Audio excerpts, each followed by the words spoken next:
Hey everyone, welcome back to Something Genuine. I'm your host, Tweak, and I just want to say thank you, first of all, for watching, supporting, and joining me again for season 2 of this series. And if you are new here, Something Genuine is about having real conversations with people connected to anime and to fandom, like voice actors, creators, and sometimes people that are a little bit outside the box. And I'll get back to that in a minute, but I want to tell you about the goal first, which is really simple: to move past the noise and remember that behind every role, every platform, every headline, there's a human being with a story that's worth telling. So today's guest is someone I've been really looking forward to speaking with. If you follow sports media at all, you've seen him on TV, podcasts, and across social media channels, bringing insight, humor, and a whole lot of personality to the world of football and broadcasting. He is a former NFL player and one of the most recognizable voices in sports media. And as I've learned recently, a big anime fan and a fan of animation in general. So we're going to get to all of that, from the journey from football to broadcasting, the challenges along the way, and yes, to anime and how that's been a part of his story too. So without further ado, say hello to Mike Golic Jr. Welcome, Mike. I am so excited to have you on today. No, appreciate you having me. Very excited about this. I think I was, when you first reached out to me, I realized I think this is the first opportunity I've ever had in a long form setting to talk about anime. So very excited for this one. Not many places I've had to put this outside of just firing off tweets every now and then. Yeah. Well, first of all, it's so surreal to have you in front of me and to hear your voice, because I'm used to hearing you on the radio all the time, right? And it's like, oh, I'm actually conversing with you. But secondly, gosh, yeah, I don't know. So obviously we know that anime is a huge thing in the football community and with players and so forth. But I think a lot of the people that are probably viewing this that have come along with us are a little bit separated from sports, so they're probably like, "What? This is unusual for them." And I wanna speak to them that you're kind of. I mean, to me, you're kind of becoming a little bit of an influencer in both the Invincible and Jujutsu Kaisen communities. Like when you post about that stuff, I'm like, "Whoa, you're getting a lot more likes than I would if I talked about animation." It's always so funny. I've said a lot of whatever your persona or presence online becomes is just what most people shout back at you. But I think the fun I've always had online is you can always find a community that shares whatever your interest is, especially if you're there consistently enough. And I think with enough curiosity. The other fun part is I do get to be more curious in this space than I do with something like, sports that I cover professionally. I'm not walking in here as an expert. I'm walking in as a fan. And so when I have questions, the anime community has always been really eager and helpful in answering those and, helping me find new ones in the off season when I do a lot of watching. And so, it's been fun to get to engage with those communities online and to get to, interact with other people that enjoy this thing that I do. And to your point, that a fair amount of athletes that I both played with and covered also really enjoy for a lot of interesting reasons. Yeah. I definitely want to talk a little bit about that in a little bit, but I want to talk about kind of your journey into animation and stuff like that. I don't know if I maybe read that Dragon Ball Z was one of your first series. Yeah. I was a Toonami kid, so growing up, Oh, when I okay. was in middle school, Toonami in the middays and in the evening was really the foundation for all of this. And that was, Mobile Suit Gundam, it was Sailor Moon, but Dragon Ball Z was the one that really hooked me in early. I watched all the rest of those somewhat casually and infrequently, but Dragon Ball, especially the Z cycle, I think that was when I came in. So that one got its claws in early in a way that, makes sense, right? It is, for the most part, very easily digestible. There's big fights. There's the if-then of especially, the point about athletics. And one of the things that I've always found funny is a lot of training. It's a lot of all right, if I do this, then I can achieve this with this kind of attitude. There's a premium based on strength and all of that stuff. So yeah, Dragon Ball Z was the one that got its claws in and never let go. Yeah, no, I bet that's the story for a lot of people. And for me, it's just Toonami too. That was a huge impact on me. And what happened with me was that I watched Toonami, got really into anime, and then I kind of had a gap, right? Like I went to for me, I was watching it probably in high school or something. And I went to college, and then I started focusing on college, career, and stuff like that. And I found my way back to anime later on. I was like, oh yeah, I like this. Oh yeah, it's kind of changed. There's new stuff going on. Were you kind of always watching anime consistently, or was there like a point where you started getting back into it? That's something I hadn't actually thought about, because I know there were gaps in the action there. Like, it's not like I have the most extensive repertoire of it, but one of the funny times it actually crept back in, because again, I watched a lot in middle school, some in high school as it went forward. And then it was after college where, the focus there was football. I was playing college football. I was focused on class and a lot of that stuff. And it wasn't as big a part of my life then. And I was getting ready and training for my pro day. So I was trying to make the jump from college to the NFL. I was out in Scottsdale training at one of the big facilities there. And two of the guys that I was training with had both been offensive linemen that were both coming out, were both huge into anime. And I remember it was the three of us that really worked out together in our group. And so we'd spend a lot of time after. And I remember going back to their apartment, and they were the ones that showed me Death Note for the first time. Oh. And I just sat there, like, one of these guys, his name was Jonathan Cooper, was the number 7 overall pick in the draft in 2013. He came out of North Carolina. He got drafted by the Cardinals at 7 overall.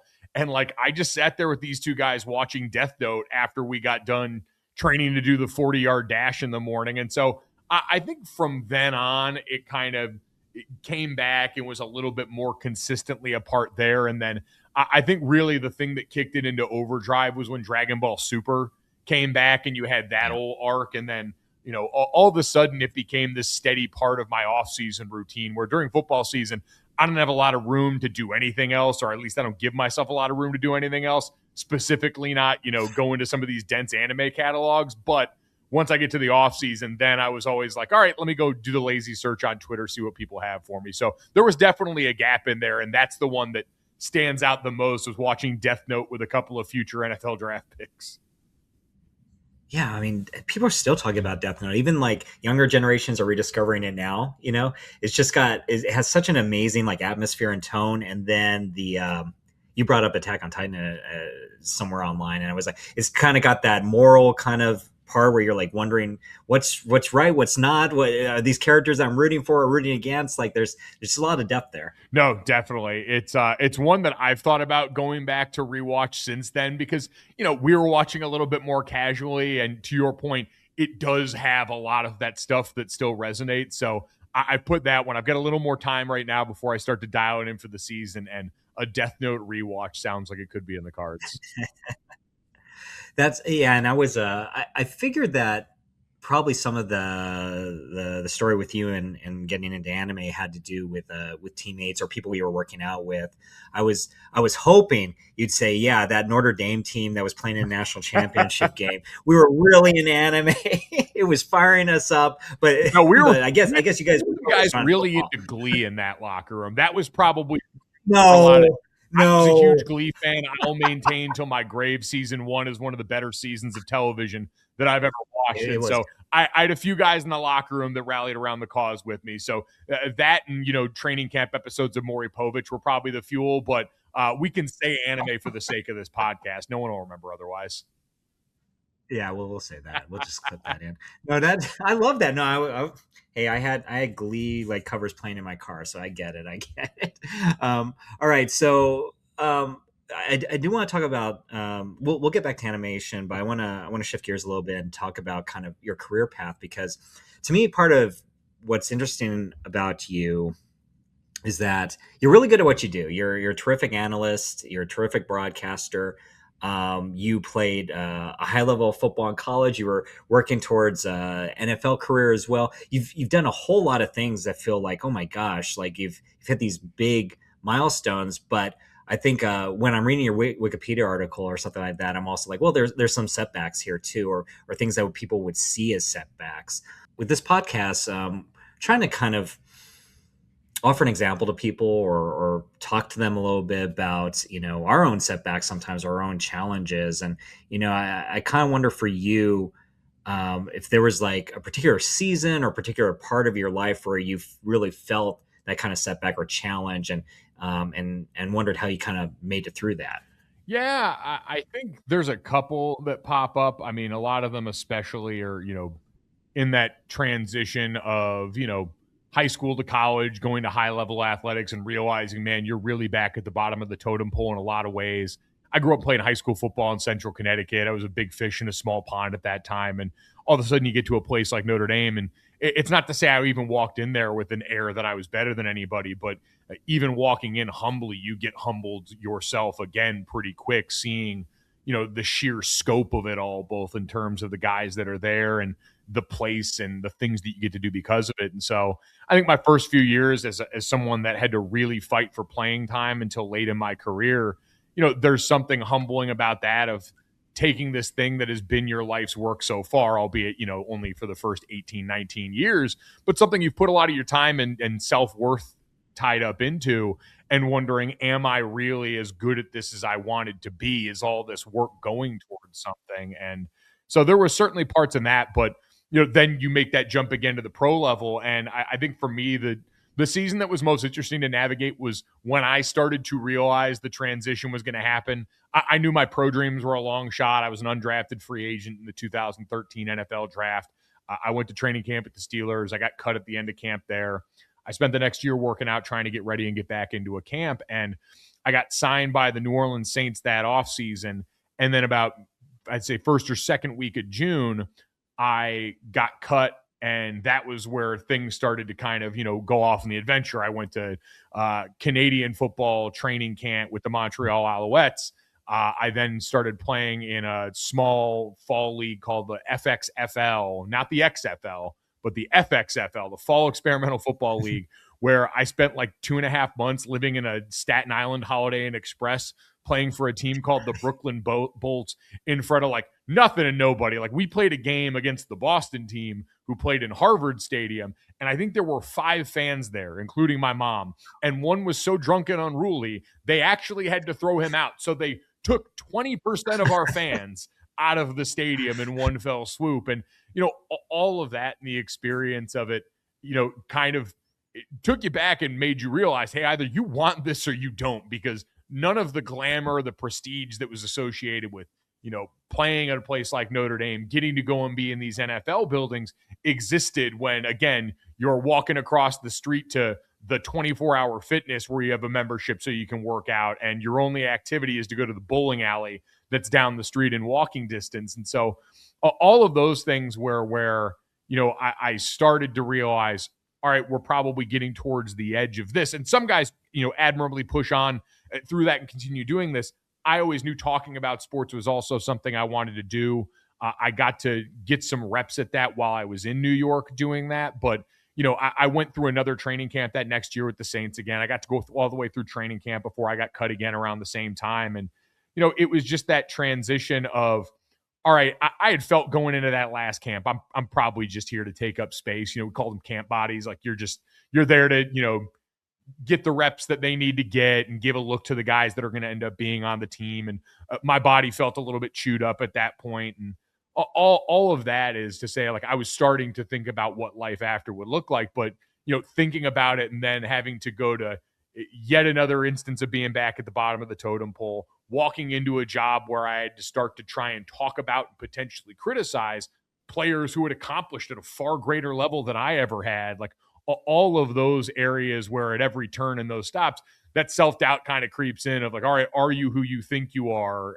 And how you grappled with that and how I grappled with that was a really interesting place where I learned a lot about myself. No, that's great. I wonder if you bring up a really good point there too, because I wonder about that sometimes with when I see analysts or former NFL players. Not that he didn't play it at a high level, but I look at someone like Dan Orlovsky, right, who's really good at what he does, right? But I feel like he when you have him in like a Pro Bowler or a Hall of Famer, you got to make sure that you are like the best at what you do as an analyst, because you are criticizing these players, right? So you have to be great at your craft if you're gonna talk about their craft. Yeah. And it's a tough thing. Unlike, I always thought of like Kirk Herbstreit in College Game Day, who was, a captain at Ohio State and played there, but didn't have a long NFL career. And even relative to some other quarterbacks there, didn't have a great one. Hell, my own dad, played 9 years in the NFL, which is an incredible career. But, he'll tell you, like, he wasn't a future gold jacket walking onto TV and radio sets at a time where that used to kind of be the thing. You wanted guys whose accomplishments were so unassailable that the public would take their opinion as gospel and you'd have a show based off that. So, no, it is tough to kind of work through how you go about working your craft in a way that is respectful of that reality, but also doesn't stop you from going there and doing the job you're there to do, which is to try and educate people and take them inside those environments that even if you didn't dominate them to the point where your bust is in Canton, you still were someone that has that experience that most don't have. For our viewers here, Mike's dad is Mike Golic Sr., who had an NFL career, played years with the incredible Eagles defense, and then had an even more notable career, and still has a notable career as a radio broadcaster, analyst. He announces games and so forth as well. The Mike and Mike in the Morning is a series that is a radio program that a lot of us grew up listening to. I wonder for you, was it helpful having a father who's so good at radio for your career now, or was it a hindrance? I mean, the helpful so far outweighed any of the negatives that had nothing to do with him. They were, self-created by me, and obviously the understandable aversion people had to nepotism, because I always say that's a part of my journey. Like, I don't end up at ESPN as a 25, 26-year-old getting my first job in weekend radio without him being there. There's just no way, there's no other way that would be a genuine explanation for that. And so I can't hide from it. I knew that was the reality walking in. And so that was the one negative, is that I knew why I was there, and I knew a lot of people might not like me because of that. And I couldn't blame them. Like, it was my job to go in there then and honor the opportunity that I had that wasn't going to someone else who could have had it, to work really hard. And even then, I can understand people not liking what I am or what I represent there, and I couldn't control that. What I knew is I wanted to do this, and in wanting to do that and having someone like him in my corner, who not only I had watched for so long do it the way that he did, I got to see his process up close. I got to see their show from a vantage point that most people didn't. And so I had all of that, experience through osmosis. But then once I started working there, it was kind of like when I was a football player growing up, and when I was in high school, I used to watch film with my dad on the weekend after games. And I was a jerk high school kid. I didn't always want to hear criticism from my dad the morning after I went out there and just, put it on the line in the game.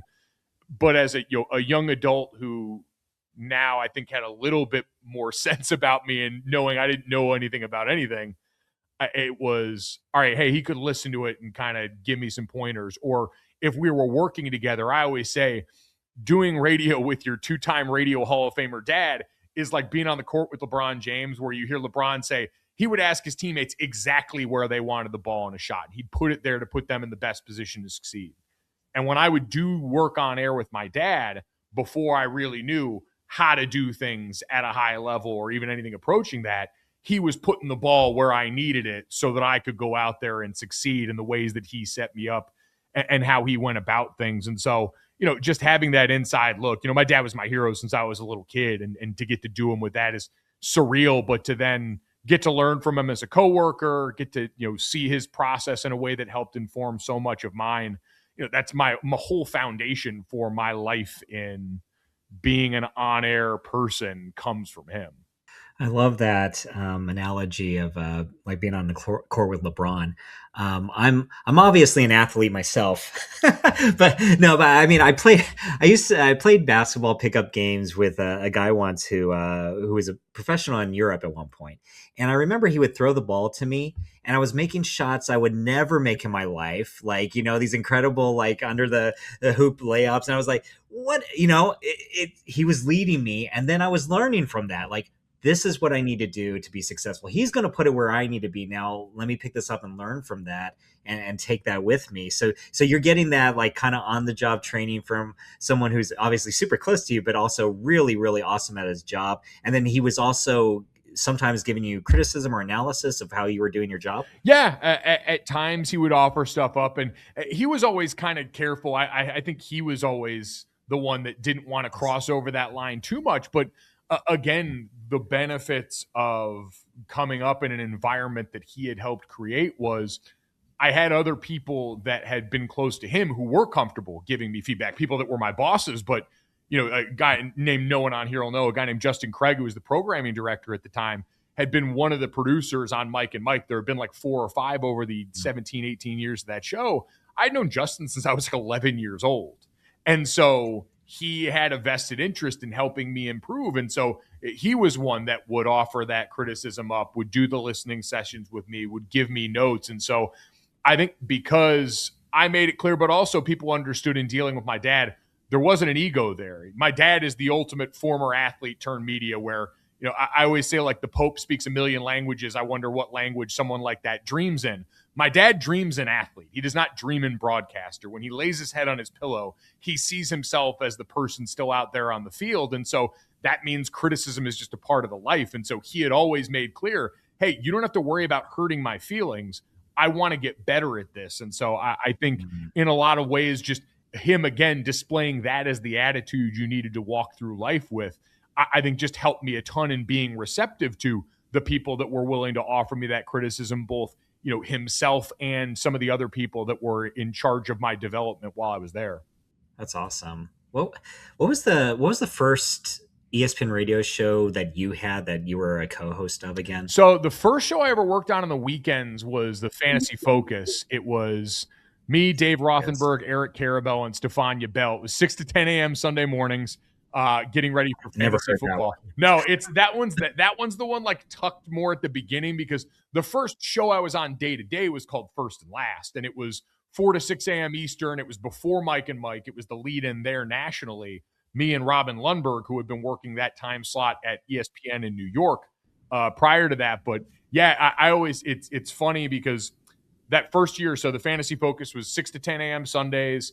I had played fantasy football some in college, but not a ton. So I was playing catch up. They asked, I obviously said yes, and then just proceeded to go and, download every fantasy thing I could find, get every magazine, and make sure I was ready to go. The year later on that, they moved me to a different weekend show, Weekend Observations with Stu Gatz from the Dan Levitard show, if people are familiar with that show. And then the replacement for me on the fantasy show was Mina Kimes, who was just making her move from being a writer at ESPN, the magazine. And that was one of her first on-air opportunities before then she's on the Dan Levitard show. She's on, Around the Horn and Highly Questionable and PTI, and now is, one of the most well-known and respected NFL analysts.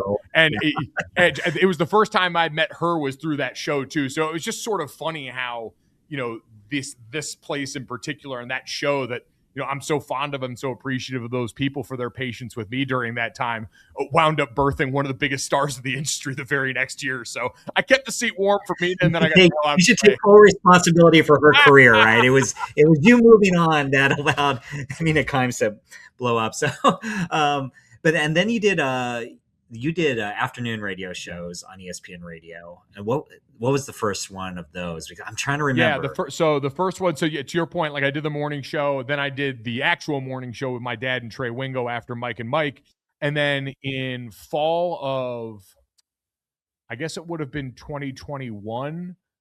It was me and Chiney Ogwumike, who is still an incredible NBA and WNBA analyst and college basketball analyst over at ESPN. So it's Chiney and Golic Jr. I thought you guys were awesome. Like the chemistry was so good, and I thought the combination was really neat for you two. That like just it seemed like kind of polar opposites where you were coming from, but you guys got along really well. I thought the chemistry was really good. It was one of my favorite shows when it was airing. I would listen to it, driving home early from work, and I was like, you guys are terrific. I miss that show. It was a ton of fun. I have the microphone flag from that still displayed somewhere in the house. I try and keep like a little memento from every show that I've been on. But Chiney was so cool. And I always joke, like, we were natural friends in part because we were around the same age. I'm a little older than Chiney. I'm closer to age with her sister Nneka, who is, recently re-signed with the LA Sparks out here in Los Angeles where I live. But Chiney was playing for the Connecticut Sun at the time and was coming in to do analyst work at ESPN. And, coming in when I did, I had a lot of friends in the building, was really fortunate, but I was significantly younger than most of them, at least by a bit. Chiney was one of the few people around my age, so we kind of bonded quickly over that, and had a few other friends in the building that we were really close with, and so we had gotten to be friends around the building before we ever worked on air together. But to your point, I mean, Chiney's resume is insane. Her and her sister are both #1 overall picks out of Stanford. Chiney's one of the best basketball players in the history of the Pac-12. She had a great WNBA career to go along with it, and for all those reasons, you could understand if someone that great and high accomplishing was like a huge jerk. And Chiney was anything but. She was so nice. She was such a great teammate. She was down for anything. I remember she worked and filled in on the morning show with us once and came in with a bunch of different kinds of baby food for us to try because she had heard a story my dad had told years ago about how he liked the taste of certain baby food when he was raising me and my siblings. He'd sit around and get curious, and I think it was one for me. One yeah, for I you. think it was Tropical Delight was his favorite. And so Chiney brought in a bunch of those for us to all try on air, and I was like, okay, so she kind of also has that good sense of, hey, this doesn't have to be the most serious thing ever. And so we had a ton of fun on that. I mean, she was doing that while playing actively in the WNBA. Now, that was the bubble year, so because of an injury, she wasn't in the bubble. And, I got to see firsthand her work through some of the most like complex issues. 4 to 7 Eastern, you're in a news breaking slot. And at that time, we had so much going on in the world. The shooting of Jacob Blake that stopped basketball both in the NBA and WNBA bubble. Chiney was one of the VPs of the WNBA Players Association. Her sister was the president. And so we're doing a radio show where she's bearing her soul, talking about, the very gut reactions to everything that's going on.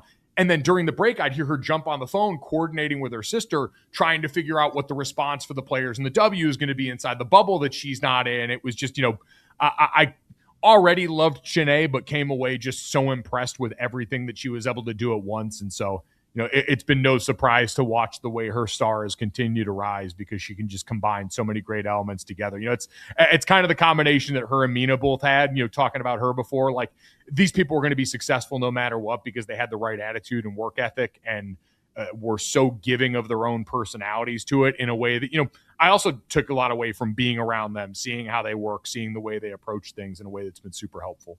That's awesome. And, and your careers continue to develop and grow and, you're reaching those heights as well. But there was a point where the ESPN thing was over, and you had to move on to find, greener pastures, I think I would say. But how did you feel when it's like, oh, ESPN's over, it felt, this is where you were building, you were having shows and now you had to find something else. Yeah. I mean, that time I was fortunate. It was at least in part my choice. I was coming up at the end of a contract. I had another offer from outside from DraftKings where I ended up going to work. And it was one of those moments where I had grown up in central Connecticut my whole life. And I think from an interpersonal standpoint, I kind of wanted to see what else was out there. It was a good opportunity with some people that I trusted at DraftKings.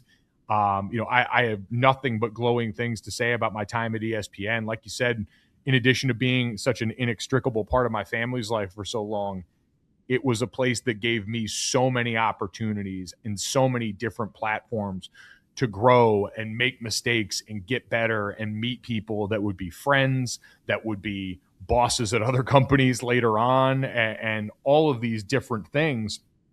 But it was still strange walking around the halls in Bristol for the last time in a place that I'd gotten to know so well over the years. And it's daunting because the 4 letters, and that could be true for, I'm sure, folks that have worked at Fox or NBC or CBS, the big institutions where you have the backing of their fans.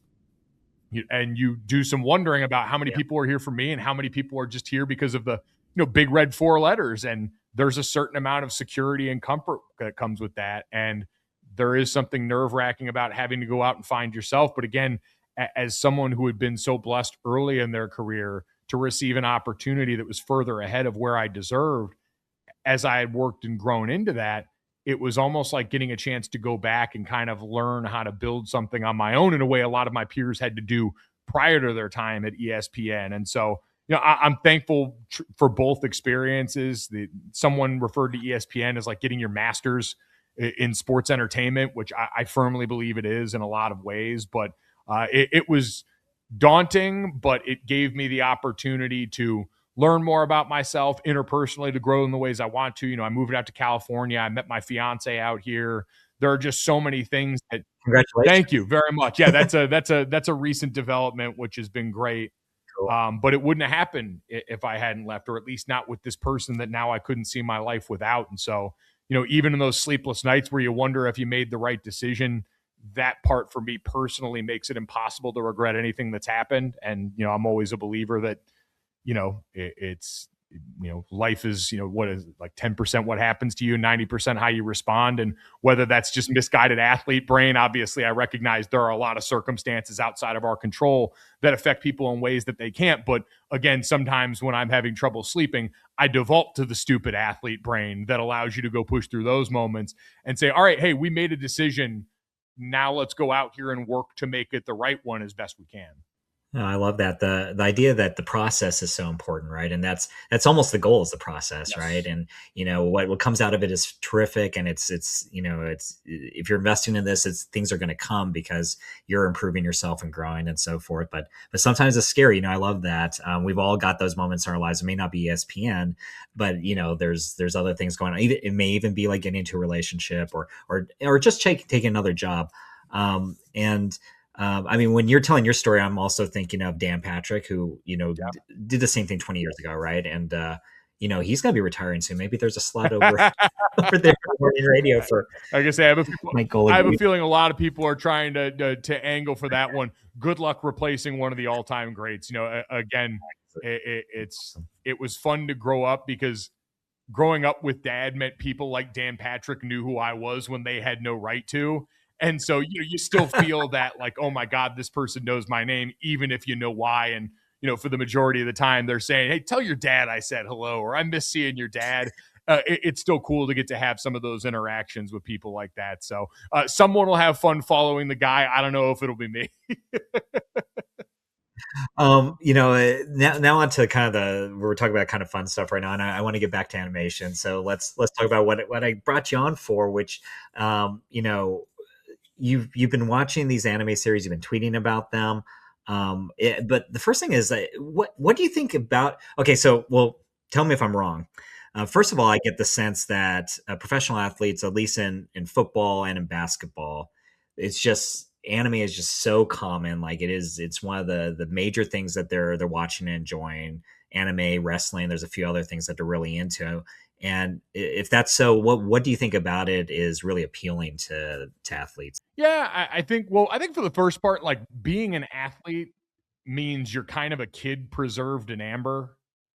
In so many ways, you can avoid some of the things that happen with growing up in the way that someone would in a different timeline. It's I forget what baseball movie it is, but like, we all grow up playing the children's game, and at some point we have to give it up. Some of us at 18, some of us at 38, but we give it up all the same. And so I think part of it is, hey, you've got an attachment to something that you did maybe love or have a relationship with as a kid. I do think sports is also like a really, diverse and representative cross-section of human life, which means like there's a lot of guys that I say this super affectionately, and I hope it's received as such because I consider myself one.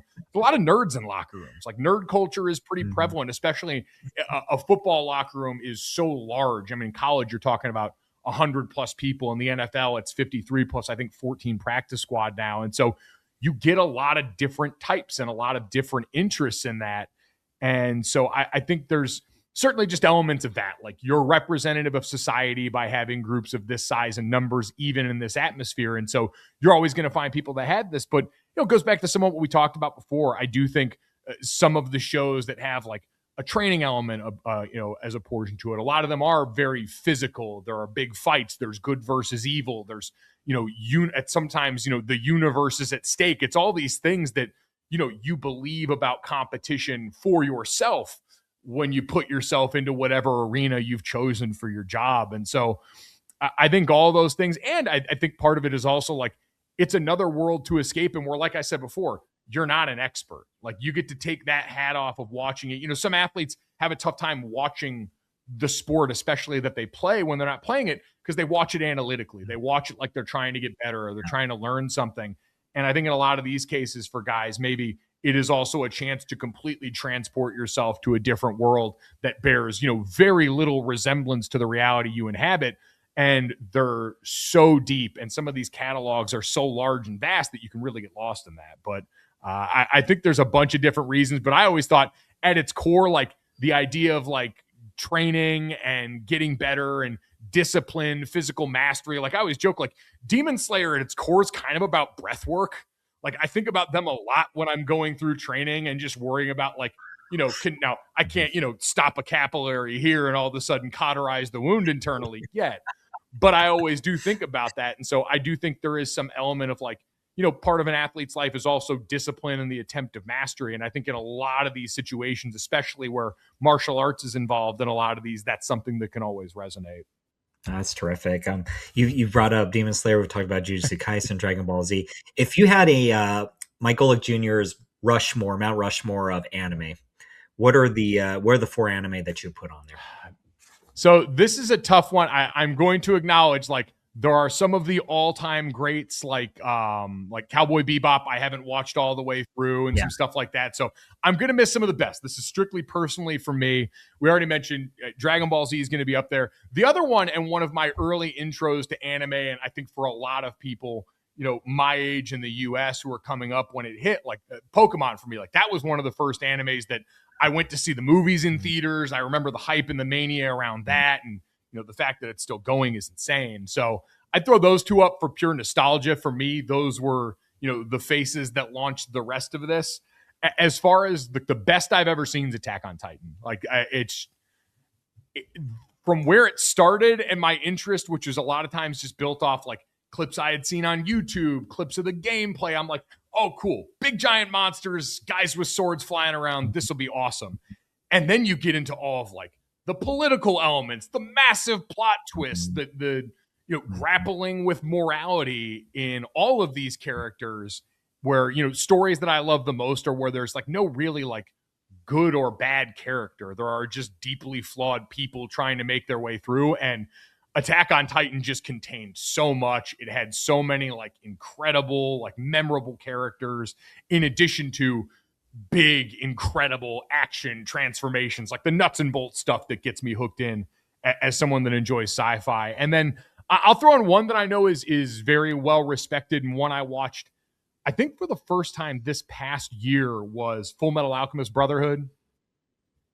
Another one, I am myself a brother. I'm the oldest of 3, but, I had a younger brother who's a year and a half younger than me. So can see some of yourself in that. But I think also this idea that, ultimately, not to spoil too much, but like it's about choosing your humanity and the things that make you human, maybe at the expense of the things that make you great or bring you acclaim or on the outside would look so appealing. And, the fight to get that and all these different ideas about, the folks that are lost in between on that. I don't know. It was very compelling. And obviously, Brotherhood's kind of I think I've heard the, trimmed down, cleaned up version of that, but I thought did a really good job of telling a very compelling story. That's great. So Dragon Ball Z, Attack on Titan, Pokemon, and Full Metal Alchemist Brotherhood. I don't think anyone can argue with that. That's a pretty good Mount Rushmore, even if you haven't seen some of the other all-time greats. That is good, and you're not going to get any hate for that one. That's not bad. So my only goal making lists is it's antithetical because so much of modern sports culture is trying to get people pissed off online. I'm like, I don't want to come here and have to ingest any more negativity. Let me, I'll put out what I like here. I'll make all the necessary caveats and see if we can piss off the least amount of people possible. But at some point, someone's going to get it because you can't be yourself anywhere without someone being mad about it. I'm sure you have enough haters just because you played at Notre Dame. That's enough. Yeah, so no, that's really good. By the way, just a recommendation. Daemons of the Shadow Realm is a new series currently airing. I'll send it to you, but it's the same mangaka who did Full Metal Alchemist. And it's the first few episodes were like, whoa, kind of mind blowing, pretty good stuff. So you might end up liking that one. But yeah, that's a good Mount Rushmore. Well, here's kind of a random question. We've talked about, and we know there's so many professional football players that love their anime, but I wonder if you've now that you've been a broadcaster and analyst for a number of years, is there anyone in that world that you've met that enjoys anime? Ooh. This is your chance to out someone. You know, it's funny now that I think about it. I'm not sure if I've, at least off the top of my head, and I know as soon as we get done, someone's name is going to pop into my head on this, but I'll say like the funniest moment for me as a broadcaster, there are two that stick out of, seeing it in the next generation. One was, I was getting ready to cover a game. It was at Kansas State. I can't remember the running back's name who was there at the time, but I walked in, we get to do production meetings with them. And I looked down and he had like Dragon Ball Z socks on under his issued gear in the meeting. And he and I just got to talking like it's the easy language. Then we both speak once we get to that point. And then I remember at one point I put out a lazy search on Twitter, just asking people for anime that they enjoyed because it was my off season. I was looking for more. And Trace Smith, who's an all-pro offensive guard for the Kansas City Chiefs, hit my DM with like 5 different ones that he had recommended in there. And so, again, he is one of the enforcers on what has been the modern dynasty in the NFL. And he was just like, yeah, here's a few of my favorite anime. Go and check these out if you want them. So I'll have to think about other broadcasters who are into anime. I know there are some, and I'm just blanking right now off the top of my head. I thought it was going to be Adam Schefter for sure. I thought that was that's a job. No, not really. All right. So another question: would you ever get an anime related or Invincible related tattoo? I've always thought about that, like what I would want to do if I did that. And I'll say this is caked in recency bias. Because all the things that we talked about, my relationship with anime, it's kind of like a meat-headed approach. A lot of it's, the very simplistic, like shonen kind of anime.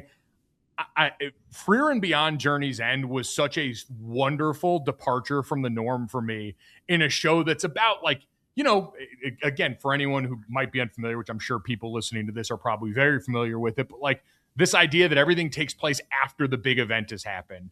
And it's about like, what do we learn from that along with someone along an infinite timeline? Like what mistakes can they remedy about how we deal with each other? Like zoom in on the micro in all these worlds that love the macro so much. And like the beautiful moment, I think it was, again, I don't want to spoil too much, but like that common refrain that you heard the entire way of like, because that's what Himmel the hero would do. Like when someone like this incredible act of human decency or thinks of someone else. And so that's the one, like I used to think like, oh, it'd be sick to get like one of the DBZ characters somewhere. I've seen a bunch of those done really well. I follow a bunch of tattoo artists that do major and anime tattoos. But like, I thought like, what a nice reminder it would be somewhere to just see like, like that's what Himmel the hero would do. Like that quote alone, just as like this totem to bring you back to this idea of like, you need no other reason other than it's the right thing to do because you've probably seen someone that you admire or respect do that thing. And so I don't know. That's another series that like I am endlessly fascinated by. And it's honestly, there's always the effect of like when you watch a really good movie, read a good book, like some piece of good content where I think you live in the afterglow of it for a little bit. And I've really been able to extend that runway with Frieren. It has changed the way I like like I feel so much more thoughtful every day because the pace of that show itself is very thoughtful. It's very measured. Everything Frieren does is with the, like, again, wisdom of ages that comes with making these mistakes, losing people that she didn't feel like she fully appreciated at the time. And so it has like made me a more present human being in a way that at this point, if you were going to ask me to add to the tattoos I have on my body, that would be a strong contender for it just because it represents such a steep departure from what I've usually enjoyed about anime. What a great answer. No, that's that show is incredible about remembrance and taking the lessons you've learned about the power of friendship and caring and how it will impact people down the line and around you if you let it. No, no, I love that one. That's my favorite anime of recent years. So I'm always glad to hear people talking about that one. I would be remiss if I didn't ask you about Invincible a little bit more, since you do tweet about it a lot. I've only watched clips of it. So speaking to me or someone like me, will you sell the series to me? Because you're really into it. Like, why is this a series I should be watching? Yeah, I think, for me, I've always loved like dark superhero shows, and one kind of to the point that we've talked about a little bit here of like how how you choose to zoom and tighten the lens and when. Because with so many shows that are superhero shows or like this superhero tangent, like this is like The Boys meets Dragon Ball Z. If anyone's watched The Boys on Amazon Prime, I think it combines those two elements where you have this race in Invincible called the Viltrumites, who are basically just like a more militarized, even group of Saiyans who get better with fighting, and that's what their lifeblood is through. But like this is a show that simultaneously captures massive universal consequences and all of these interplanetary, interuniversal conflicts, while also really never leaving behind the people that it affects on the smallest possible scale. And like Earth is where the show takes place. And I think in so many ways, especially where the show sits now after its most current season, the show is a lot about how humanity is actually an antidote for a lot of things, whether it's like this tough exterior put up by this race of super warriors, for all of the problems that go in between. Like, I think it does a really good job of like saying, hey, in between all of these massive battles, and we've seen, series like the Avengers, in some ways deal with the consequences of world saving actions. Like, this is not unique to just this show in terms of a superhero show focusing on the fallout, but it focuses on it in a way that like borders on beautiful a lot of times. Like there was an open to an episode that was a silent film, and it took place completely, self-contained, and then all of a sudden zoom back. And you saw on the grand scale of the rest of the show, it really didn't have a lot of an impact, but it's a reminder that life's going on while all of these supposedly greater things are at stake. And they're not actually greater. Like if you zoom in far enough, there's always something meaningful and important happening. And just because these people don't have the same powers as everybody else, their lives don't mean less. They can also be flawed. They can also be outright bad, but there can also be a lot of good stuff. So I think Invincible balances, again, like this look at much more flawed superhero characters. It is certainly a gorier, grimy version of that, while also showing you all these like wonderful moments where humanity is this thing to be valued and not something that just loses any sort of meaning when you zoom out on the larger universe picture. I had no idea because all I see is the fights and who's dying and what thing was the bigger death and all that. And so that's awesome to hear that it's still centered on the idea of humanity, which I thought, oh no, it's just about the fights and everything. So no, that's awesome to hear. You want meaning in these epic shows, because the epic shows, they get boring. Yes. After a while, right? If they aren't balanced by that. So no, that's awesome. I've got one more question for you before I let you go. And while I do that, I just randomly this morning I was wondering, these are my football cards. Oh wow. I obviously don't have a Mike Golic Jr. card. I wondered if I had a card of your dad. Oh wow. Are there any? There must be at least Notre Dame Mike Golic Jr. cards. I think there's a couple floating out there. Like I don't know how legitimate they are or their source, but I've seen a couple of them every now and then. Well, I'm gonna look to see if I've got my your dad's card. These are all in when I was a kid. They're all in by division. So this is the old, like when there used to be 6 divisions, and then alphabetical order by team. So I can find it pretty quickly. Wow. But while I'm doing that, I wanted to ask you one final kind of football question, which is, you grew up around all these athletes, and your dad was part of, like I said, that amazing defense with the Eagles, one of the all-time great defenses. Is there someone, whether it was as a kid or now as an adult, where when you met them, you're around professional athletes all the time, but when you met them, it was like, oh my gosh, this is one of those moments. This is like a hero for me. Me being outside of athletics, it would have been if I had met Joe Montana, speaking of Notre Dame, that would have, not that I make it sound like he's passed, but if I meet Joe Montana, I'd be like, oh, that kind of thing, right? Is there someone like that for you? There is, like, I always couch it with like, I didn't grow up with like a hero in that sense athletically, because I had my dad. Like I was fortunate that guy was in my house.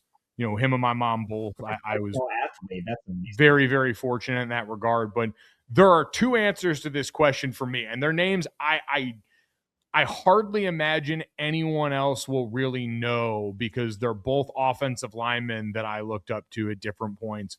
One at first at Notre Dame was a guy named Jeff Fain. He was a offensive lineman. He played center for the Irish in the early 2000s.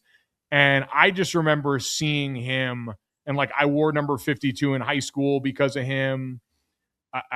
He was a guy that I loved the style of play. I obviously was a massive Notre Dame fan, and he was there during some of like the critical years of my watching and really developing that fandom into a young adult. And so, fast forward years later, I was at a Notre Dame football game with my parents, and all of a sudden I get this like tap on the shoulder, and it was Jeff, and he was coming over to say hi to me. And I was like, holy shit, like Jeff Fain knows who I am and wanted to have a conversation with me.